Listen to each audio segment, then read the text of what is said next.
என்ன டாக்டர், எனக்கு போன் எல்லாம் பண்றீங்க? என்ன விஷயம்? சந்திரா, ஒரு பெரிய தப்பு நடந்துருச்சு. தப்பா? என்ன தப்பு? யார் பண்ணா? நான் இப்பவே போய் அவங்க கிட்ட நடந்த உண்மை எல்லாத்தையும் சொல்ல போறேன்.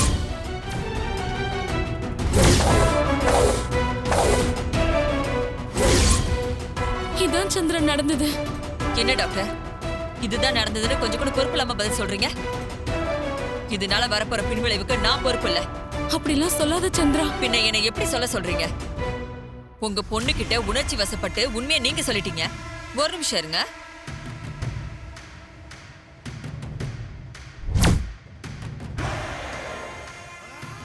உங்களுக்கு ஒரு வீடியோ அனுப்பியிருக்கேன், அத பாருங்க.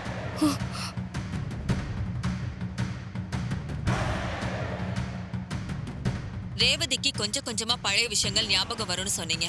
அத கொஞ்சம் மாத்தி அவளுக்கு பழைய விஷயங்களை யாராவது ஞாபகப்படுத்த முயற்சி பண்ணா அது அவ உயிருக்கே ஆபத்தா போய் முடியுங்கிறத மட்டும் கொஞ்சம் சேர்த்து சொல்லணும். நீங்க நினைச்சு பார்க்க முடியாத அளவுக்கு ஒரு அமௌண்ட்டை நான் தரேன். பணத்தை வாங்கிக்கிட்டு நான் சொன்னதை மட்டும் செய்யுங்க போதும். சரி, நான் நீங்க சொன்ன மாதிரி உங்க குடும்பத்துக்கிட்ட சொல்லிடுறேன். பணத்தையும் காதும் காதும் வச்ச மாதிரி கொடுத்துருங்க.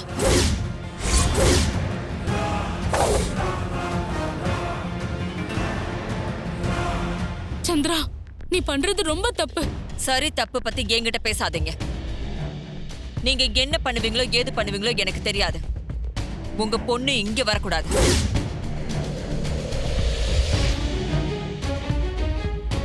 அப்படியே வந்தாலும் ரேவதிக்கு நடந்த ஆபரேஷனை பத்தின உண்மையை எதுவும் சொல்லக்கூடாது. மீறி சொன்னா உங்களுக்கு அனுப்பின வீடியோவை மெடிக்கல் கவுன்சிலுக்கு அனுப்புவேன். ஒரு பேஷண்ட்டை மிஸ்கைட் பண்ணிருக்கீங்கன்னு உங்க மேல கம்ப்ளைண்ட் பண்ணி உங்க டாக்டர் லைசன்ஸை கேன்சல் பண்ணிடுவாங்க. அப்புறம் என்ன பண்ண போறீங்க டாக்டர்?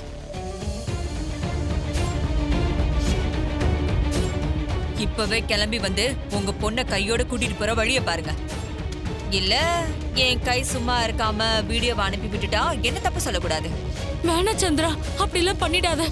இப்பவே வந்து என் பொண்ணை கூட்டிட்டு போயிடுறேன். உடனே கிளம்பி வாங்க.